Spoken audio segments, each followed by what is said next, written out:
Ya pemirsa, dalam rencana perbaikan Tugu Bundaran Air Mancur Kota Palembang, Wali Kota Palembang tegaskan akan menggait berbagai pihak agar perbaikan yang dilakukan tidak salah dan tetap mempertahankan filosofi Kota Palembang yang merupakan kota tertua di Indonesia.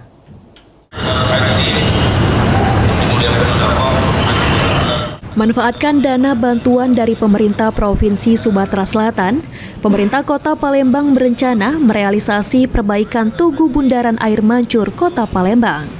Wali Kota Palembang Ratu Dewa menjelaskan, jika desain untuk perbaikan Tugu Bundaran Air Mancur Kota Palembang yang merupakan salah satu ikon khas Kota Palembang sudah 2 kali diterima dari pemerintah Provinsi Sumatera Selatan.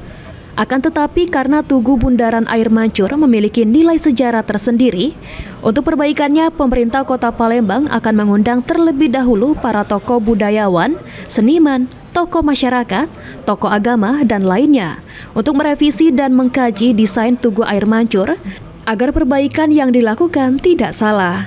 Terlebih Tugu Bundaran Air Mancur Palembang diupayakan memiliki filosofi Kota Palembang yang merupakan kota tertua di Indonesia.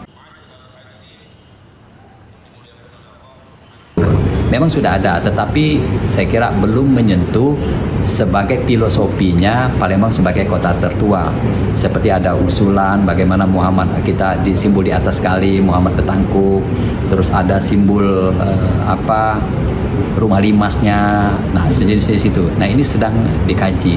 Kemarin sudah masuk sebenarnya, tetapi ada masukan dari pihak budayawan yang belum terakomodir. Saya suruh akomodir dulu, ini baru nanti desainnya selesai, sudah kelar semua, baru jalan lagi.